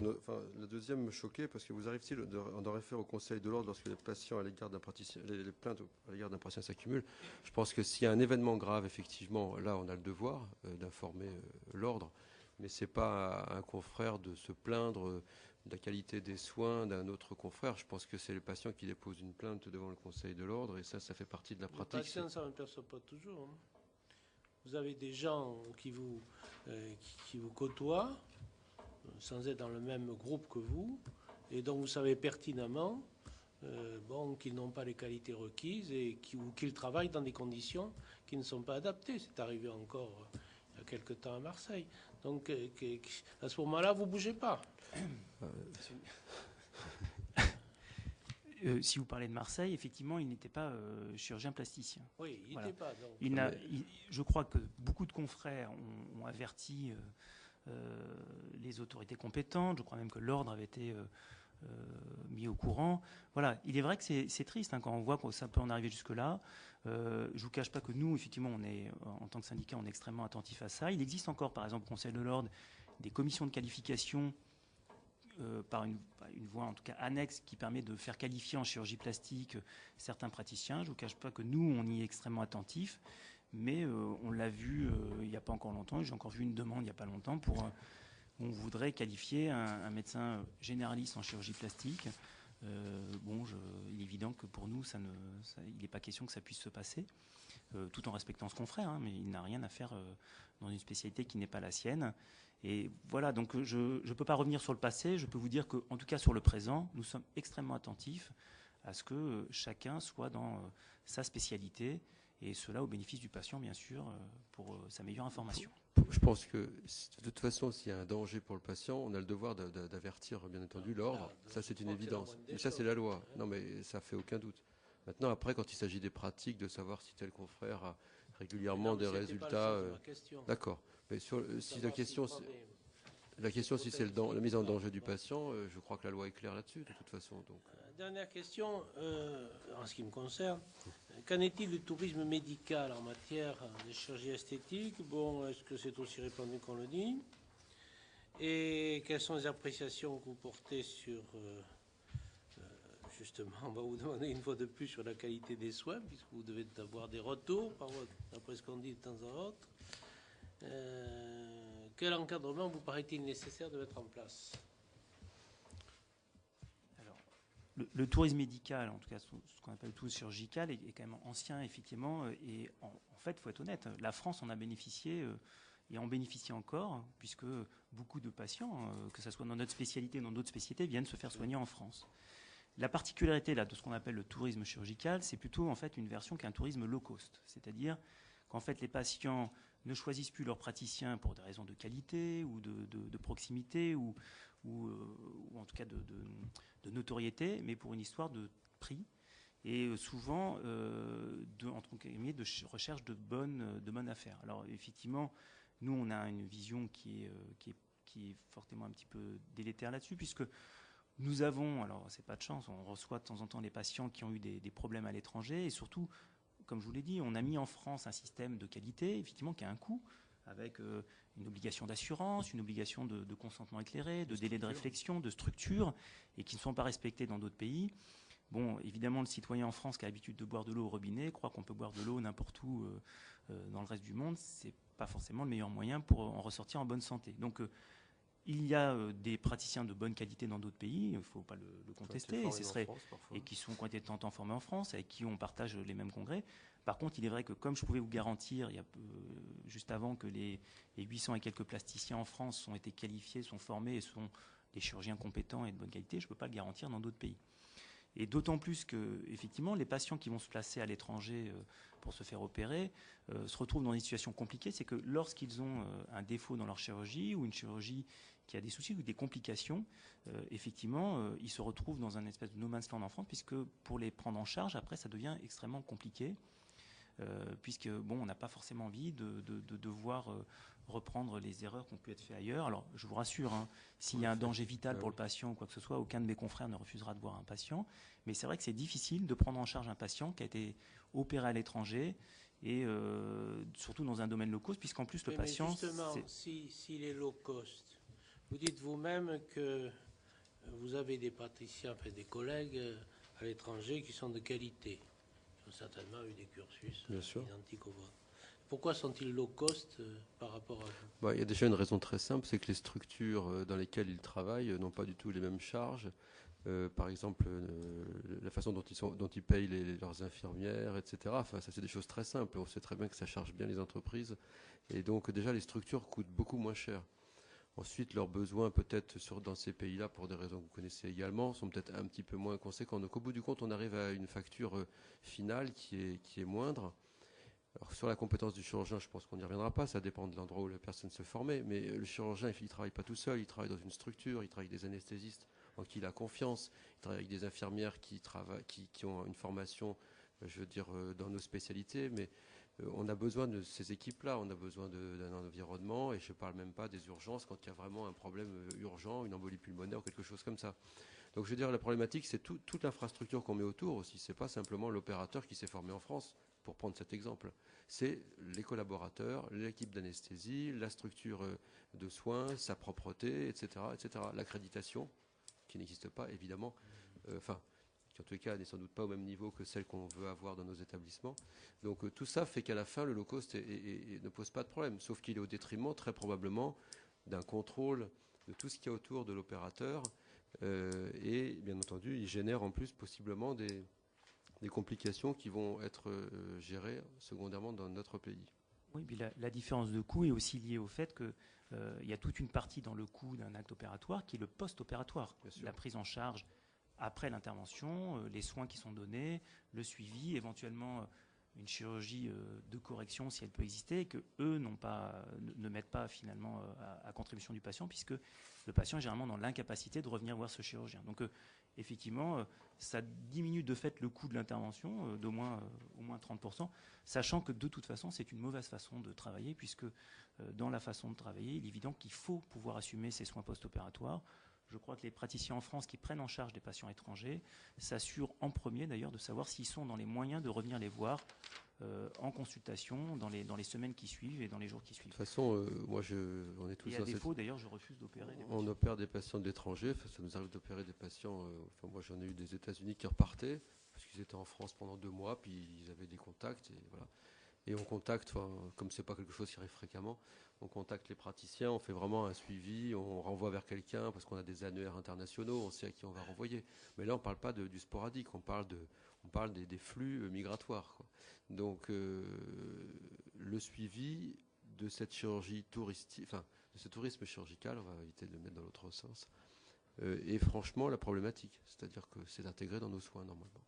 Et vous avez l'impression qu'il augmente ? Alors, je pense qu'il va augmenter, il va être de plus en plus agressif dans la façon de faire. Avec des plateformes, moi j'ai eu vent il y a quelques jours de plateformes qui démarchent auprès de patients qui n'ont rien demandé pour les envoyer vers des praticiens alors qu'ils n'ont rien demandé. Donc je ne connais pas le circuit, mais je sais que ça existe. Alors, ça fait partie de votre deuxième question. Qu'est-ce qu'on aimerait voir arriver ? Effectivement, il y a dans cette pratique des pratiques qui sont effectivement anti-commerciales, et en particulier là on touche au droit de l'Internet, puisque des patients sont démarchés par Internet sur notre nom généralement, puisqu'ils utilisent des annuaires qui utilisent le nom des chirurgiens plasticiens pour aller placer de la publicité par l'intermédiaire de, on peut le citer, Google ou d'autres moteurs de recherche qui font payer, qui permettent effectivement à des établissements à l'étranger, voire même des officines françaises qui vendent du soin à l'étranger, d'utiliser nos noms et d'utiliser nos patients, des patients qui auraient fait des recherches sur notre nom, sur notre activité, pour essayer de les détourner et les emmener vers l'étranger. Donc c'est vrai que on aimerait un encadrement de cette pratique. Un des députés avait pensé à un moment autoriser la publicité en France pour pouvoir lutter contre ça de pied à pied. Nous ne sommes absolument pas partisans de la publicité. On pense que c'est une erreur, que finalement, ce n'est pas le meilleur moyen d'informer les patients. Et on préfère effectivement un encadrement de la publicité qui est faite sur notre sol par des officines étrangères qui essaient de détourner la patientèle française vers ces officines. Alors après, bien sûr, il y a aussi une obligation vers les chirurgiens plasticiens, mais c'est le cas aussi de se rendre compte qu'il faut aussi que cette chirurgie soit abordable. Il faut quand même voir qu'elle s'est démocratisée, notre chirurgie, en tout cas la partie esthétique qui n'est pas remboursée avec le temps. Il faut essayer de permettre à plus de patients de pouvoir y accéder. C'est vrai que ce n'est pas forcément évident. Et bon, l'accès à ce qui existe dans d'autres pays, qui sont des formes de crédits médicaux, qui sont quand même des crédits raisonnables, mais pour leur permettre finalement de se faire opérer, et aussi des choses importantes, plutôt que de les voir aller se faire opérer, peut-être même bien opérés, mais dans des endroits qui sont loin de chez eux, loin de leurs proches, et pas forcément dans des conditions qui sont les meilleures. Je crois que c'est à nous d'essayer de favoriser ça. Donc un encadrement d'un côté de cette publicité, et puis de l'autre côté, nous aussi de faire les efforts pour qu'ils puissent se faire opérer.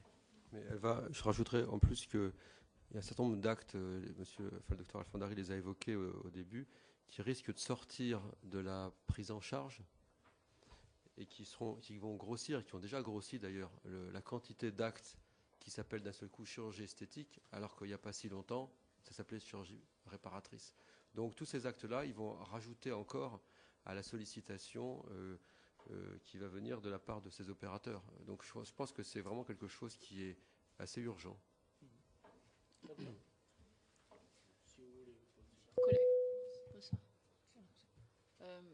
Si vous souhaitez poser des questions, je vais commencer aussi, je vais en profiter.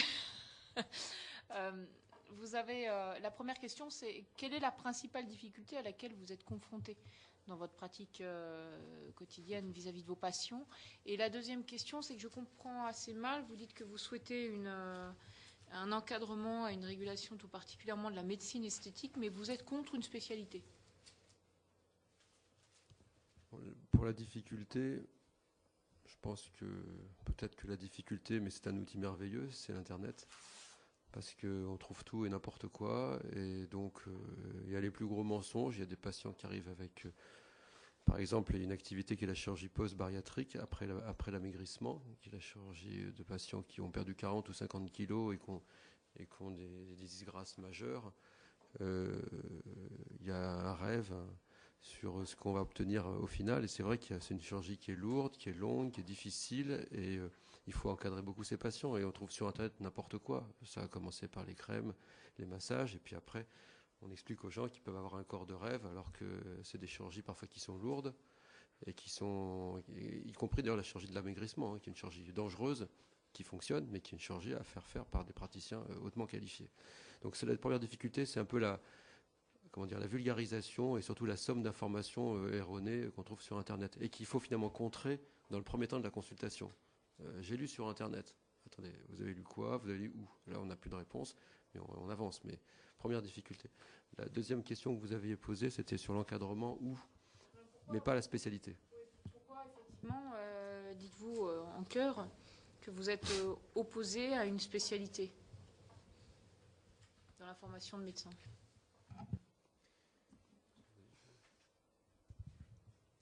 La question, c'est que les spécialités, elles ont été créées par une forme d'utilité. Quelle est l'utilité de la spécialité de médecine esthétique?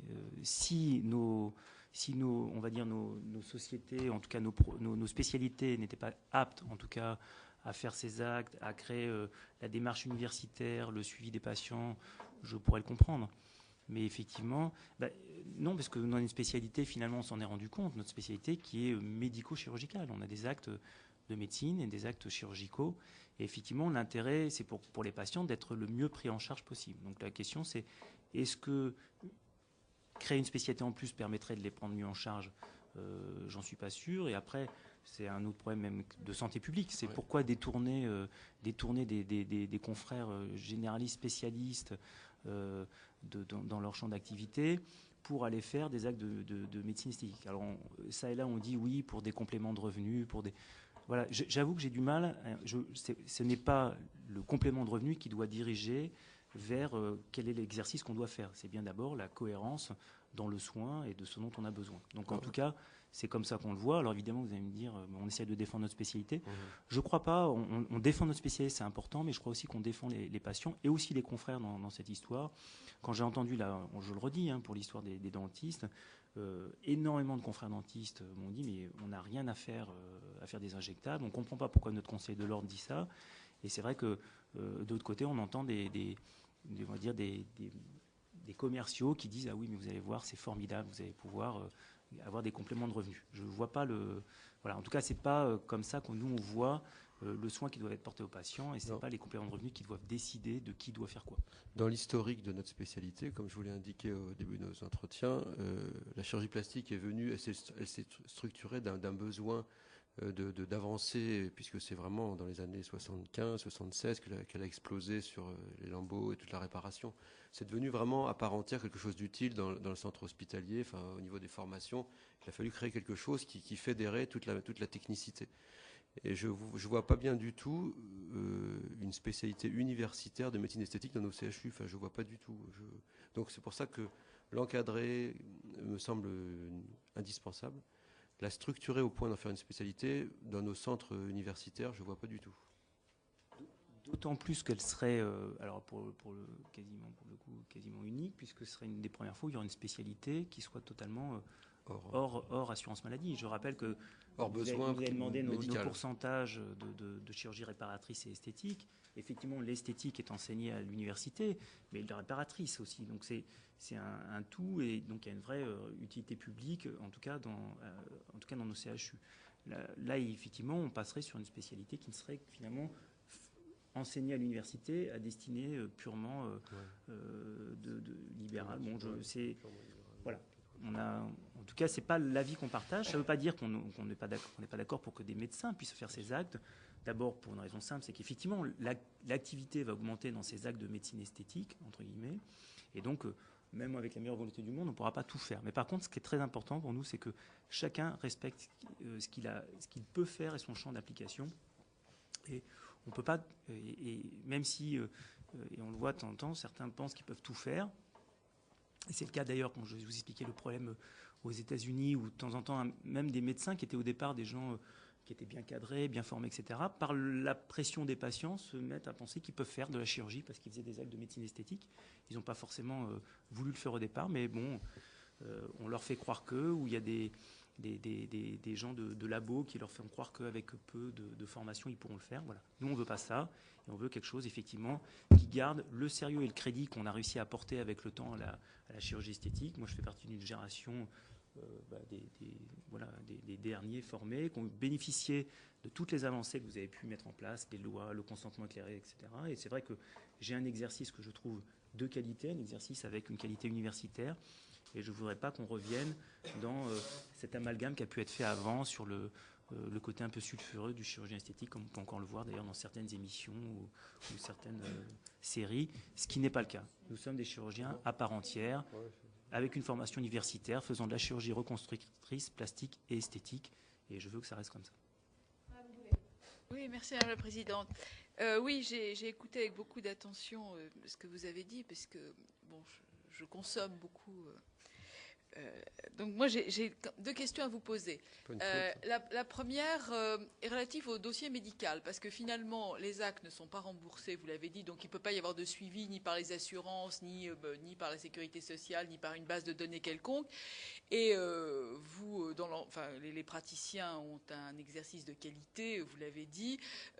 Bon, il y a toujours évidemment des gens qui font mal leur travail, mais c'est partout dans tous les métiers, il n'y a pas de difficulté là-dessus.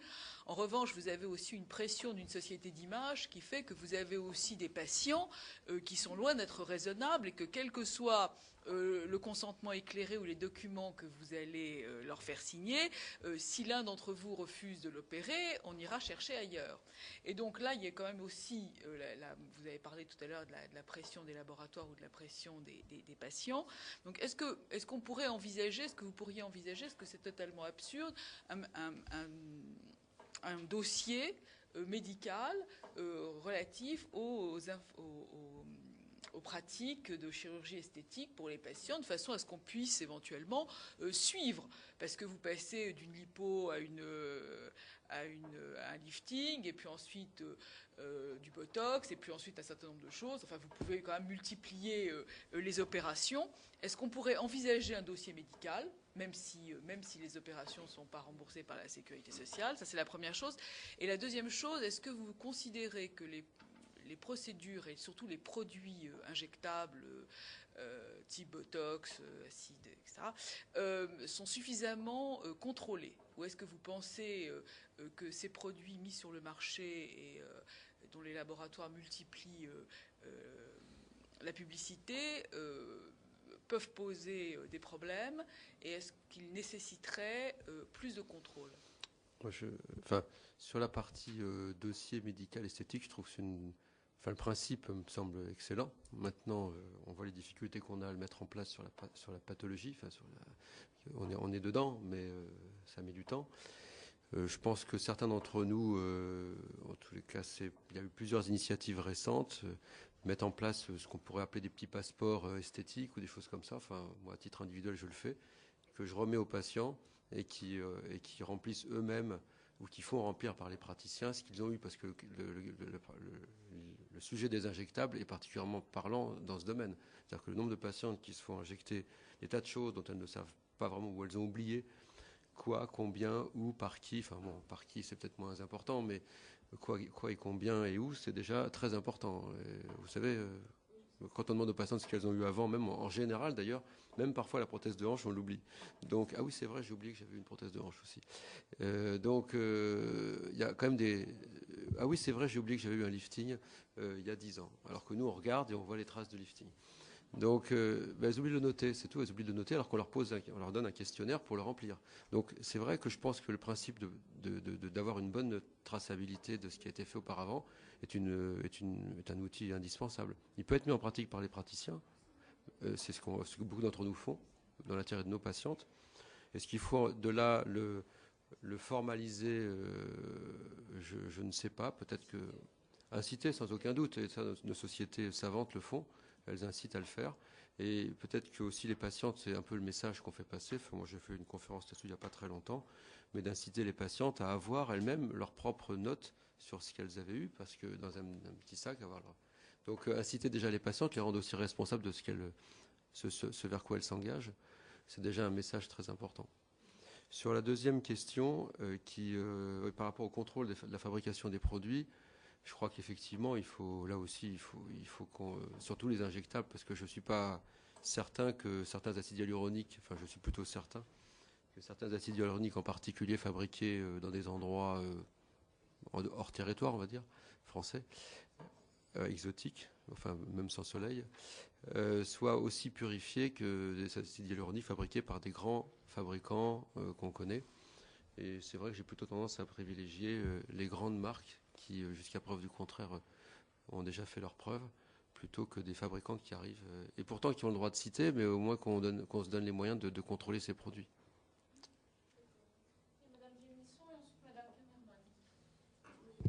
Pour rebondir sur la proposition de ma collègue sur le dossier médical, je pense que c'est à la fois une excellente idée et en même temps qui pourrait peut-être être contre-productive dans la mesure où jusqu'à maintenant, bon, je ne ferai pas de commentaires sur l'élaboration du dossier médical en général, mais il appartient au patient. Donc j'ai envie de dire que le patient, il en fait ce qu'il en veut. Et il pourra donner aux différents interlocuteurs qu'il rencontrera, aux différents médecins qu'il rencontrera, les renseignements qu'il a envie, qu'il a choisi de donner. Et on peut... Alors, si on tombe sur quelqu'un qui est effectivement de bonne volonté, ça peut être très bien, mais ça peut être... Parce qu'on sait très bien que sur ces domaines-là, il y a quelquefois, bon, finalement, je ne vais pas lui dire ça puisque ça n'a pas bien marché. On sait quand même comment ça se passe, et je ne suis pas sûre que ce soit vraiment un outil de sécurité absolue, même si ça mérite effectivement d'être étudié. La deuxième question, je vais revenir sur la question qu'on vous a tous posée, qu'on vous a reposée, mais pour laquelle vous avez été un peu plus loin dans vos réponses, mais que je ne pense pas complètement satisfaisante. Finalement, vous nous dites... ce qui prévaut, c'est la spécialité de chirurgie esthétique dans sa globalité. c'est ça, oui. Oui, de chirurgie plastique. De chirurgie plastique, pardon, dans sa globalité, avec des gestes qui peuvent être des gestes dits, entre guillemets, de médecine esthétique, qui peuvent être des gestes chirurgicaux, enfin, toute la panoplie. Bon. Moi, j'entends. Mais à ce moment-là, on voit quand même éclore toute une série de propositions qui, pour certaines, sont sérieuses et qui, pour certaines autres, relèvent du charlatanisme. Est-ce qu'il faut... Enfin, moi, j'ai envie de dire, on voit que deux voies. Ou alors... on met en place, alors je ne sais pas si c'est un diplôme universitaire, je ne sais pas si c'est une spécialité, mais un encadrement très strict, vérifié, validé au niveau de la faculté de médecine, contrôlé sur le sujet de la médecine esthétique, ou alors, c'est tout, on interdit ces pratiques. Enfin, je sais pas, moi, parce que là, finalement, vous laissez, enfin, vous donnez une réponse qui, pour les deuxièmes réponses que vous avez faites sont plus précises, mais elle laisse quand même un no man's land qui est quand même très inquiétant. Donc, moi, je pourrais entendre que vous nous disiez, non, la chirurgie plastique répond à la demande. Oui, pourquoi pas. Vous l'avez fort judicieusement dit, quand il y a un trou dans un estomac, c'est pas le dermatologue qui va aller opérer. C'est le chirurgien de chirurgie digestive. Oui, c'est comme ça. Est-ce qu'on peut pas...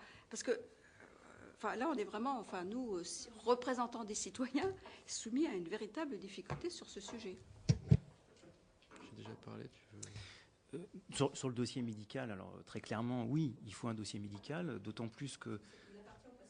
Oui, oui, mais en plus, là, on est en train de parler du dossier médical. Alors, très spécifiquement, d'ailleurs, sur les actes de médecine esthétique. Donc, à partir du moment où il y a un dispositif médical implantable, il est normal qu'on puisse avoir la traçabilité de ces dispositifs. Donc, s'il n'y a pas de dossier médical, pas de traçabilité, on peut imaginer demain, sans aller jusqu'à une affaire PIP, mais le besoin de pouvoir tracer les patients qui ont pu avoir tel ou tel injectable parce qu'on va découvrir qu'il y avait dans son mode de fabrication un petit problème, voilà. Bon, et il faut pouvoir tracer ces patients, pouvoir les rechercher. Et je crois que s'il n'y a pas de traçabilité, pas de dossier médical, pas de traçabilité, impossible de le découvrir. Donc là, je crois que c'est obligatoire. Moi, je crois que les chirurgiens, en tout cas plasticiens, font un dossier médical pour les actes de médecine esthétique. D'ailleurs, ça m'est même pas venu à l'idée que ça puisse ne pas être fait. Après, pour ce qui est, bien sûr, votre demande, alors, c'est pas forcément interdire. Il est vrai qu'aujourd'hui, il y a des praticiens qui sont autorisés, aptes, compétents et qui ont la formation universitaire pour le faire.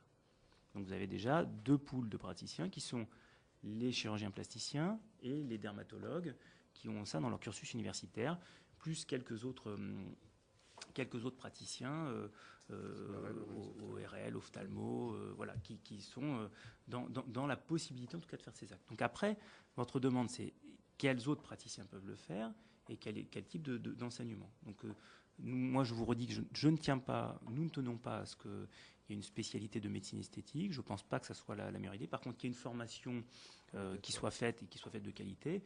Après, évidemment, libre, on n'est pas les décideurs. Donc, libre à vous de savoir quel nombre et à qui on peut autoriser l'accès à ce type de formation. Il est évident, bien sûr, qu'il faut qu'elle soit la plus parfaite possible. Mais c'est vrai que c'est toujours très difficile pour nous, chirurgiens plasticiens, d'en discuter parce que ces actes, finalement, on les pratique. Souvent, ils sont assez faciles, pardon de dire ça, mais dans notre pratique à utiliser parce que finalement, c'est vraiment un prolongement de notre activité habituelle chirurgicale. Et c'est vrai qu'on a tendance à croire que tout le monde peut le faire parce qu'on se dit, nous, on y arrive facilement. Pour avoir vu, et je ne vous montrerai pas, mais bon, les complications possibles de ces actes, et surtout qui peuvent être évitées par une bonne qualité et surtout une prise en charge rapide en urgence quand il y a une complication. Je crois que c'est important de le faire, en tout cas très articulé sur notre spécialité. Et quand on parlait de référents, et par exemple quand on parlait de gastro-entérologue et de chirurgien digestif, les gastro-entérologues et les chirurgiens digestifs travaillent main dans la main.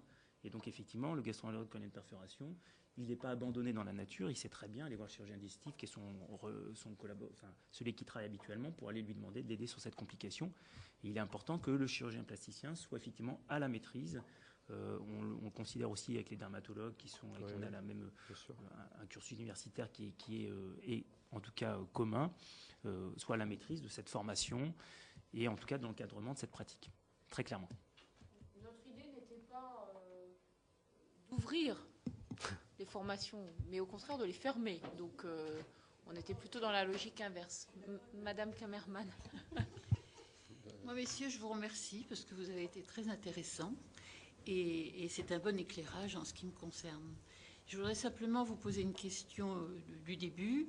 Les produits injectés sont-ils vraiment tous résorbables et sans danger, ainsi que les fils crochetables dont vous avez parlé? Parce que c'est quelque chose dont on entend parler souvent. Moi, je n'ai pas pratiqué ces choses-là, mais je voudrais savoir s'il y a un danger ou si ils sont tous résorbables, vraiment, ce qui est dit.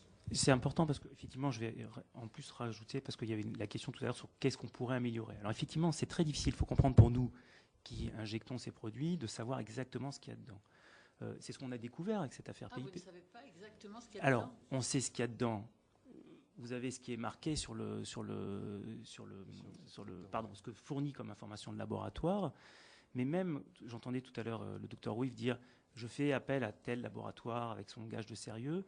Mais même quand on interroge les laboratoires directement, j'en avais un que j'ai reçu il n'y a pas très longtemps qui me disait oui, je suis sûr de ma sécurité, on fabrique nos produits, etc. Et il me dit oui, mais mon acide hyaluronique, je l'achète à tel endroit.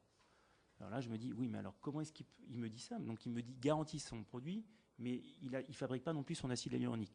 Et moi, je vais injecter régulièrement ce produit.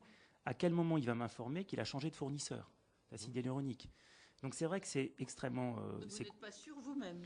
On n'est pas sûr nous-mêmes. Donc tout à l'heure, il y avait deux choses dont vous avez parlé. Vous avez parlé des toxines. Alors, les toxines, c'est différent.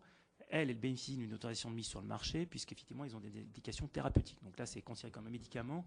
Et là, normalement, on peut être sûr de sa fabrication, voilà, en sachant que ça passe par l'univers pharmaceutique. Voilà. Pour ce qui est des injectables, c'est plus compliqué. Il est vrai que on imagine que les grands laboratoires vont avoir une attention toute particulière sur leur mode de fabrication, bien sûr, parce que évidemment, ils ont une volonté d'être un acteur permanent du marché, puis bien sûr, ils prennent qui dit de temps en temps problème sur un produit, dit potentiellement indemnisation, donc ils vont y faire attention. Il y a beaucoup de débit, je veux dire, il y a tellement d'injections. On est un peu plus inquiet pour les petits laboratoires, et à l'inverse, puisque vous êtes la représentation nationale, le fait que des petits laboratoires rentrent sur le marché permet aussi à ces produits effectivement d'être plus concurrentiels, de baisser, c'est au bénéfice aussi dans leur prix, c'est aussi au bénéfice des patients. Donc c'est vrai qu'on est peut-être en demande d'un dispositif un petit peu plus sûr sur les DMI.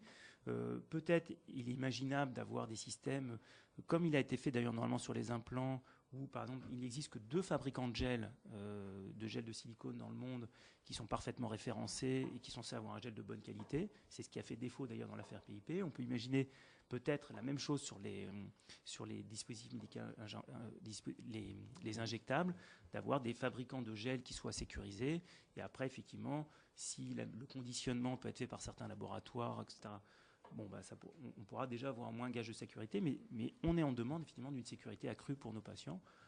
Pourquoi dans la même idée que ce qu'on a essayé de dire dès le départ, c'est que nos principaux utilisateurs sont souvent nos amis, nos familles, et donc on est effectivement extrêmement intéressé pour que, comme on essaie de soigner nos patients comme nos familles, que tout le monde puisse bénéficier de la meilleure qualité. Mais il est vrai que aujourd'hui, c'est un petit peu difficile de voir clair dans ce jeu, et le marché, entre guillemets, espéré pour certains industriels de ces injectables font que les chirurgiens, en tout cas les injecteurs, sont souvent la proie effectivement de démarches commerciales agressives. Encore une fois, là, les chirurgiens effectivement sont assez modérateurs là-dessus, parce qu'on a effectivement cette idée de la mise à l'épreuve des produits, de l'utilisation dans des essais cliniques avant de les utiliser. Et de temps en temps, les laboratoires rencontrent une oreille, on va dire, plus compatissante. C'est d'autres confrères qui n'ont pas forcément cette formation ou qu'on pousse vers l'injection, souvent en dehors de leur champ de compétences. On a une difficulté. Tout à l'heure, vous avez indiqué ce qui nous gênait. Quand on voit la pression qu'il y a dans les médias sur des produits qui sont juste autorisés à mettre sur le marché, même dans les magazines féminins, il y a des produits fantastiques. Mais finalement, il n'y a rien derrière. Donc on demande aux praticiens d'être extrêmement vigilants, et on l'est toujours, puisque c'est notre clientèle. Mais quand on voit certaines machines qui sont promues dans les magazines, etc., alors qu'elles ne font rien, et cette compétence qu'ont les industriels à vendre n'importe quoi, alors qu'il n'y a aucun travail scientifique derrière, ça, je pense que ça nécessite quand même une vigilance accrue, parce que c'est pour nous... Pour nous, on reçoit ça tout le temps dans la figure, c'est-à-dire que... Non, mais c'est vrai. Oui, c'est ça. Si ça fait rien de mal, c'est encore pas le pire, mais parfois, c'est pas tout à fait ça non plus. Donc, Oui, ça peut. Il peut y avoir des cas. oui, les machines, bon, ça peut être... Quand c'est des ultrasons, ça va, mais quand c'est des machines enfin, en tout genre, ou quand c'est des injections, ou même enfin, n'importe quel type de produit qui vient et qui va être amaigrissant, et finalement, on a ça dans nos médias en permanence. Et on est, finalement, nous médecins, en général, on est confrontés à toute la pression de l'industrie qui inonde les médias, et en particulier dans le cas qui nous intéresse, les médias féminins, de tas de propositions non prouvées, alors nous, on doit faire le ménage, et parfois, ils sont beaucoup plus agressifs sur les médias que dans nos magazines scientifiques, où là, comme par hasard, il y a peu de choses. T'as dit magazine. Oui, magazine, on va dire. Revue. Bien, mais écoutez, messieurs, merci beaucoup pour vos éclairages. Je pense que nous avons épuisé les questions des uns et des autres. Encore merci. Merci de votre écoute. Merci.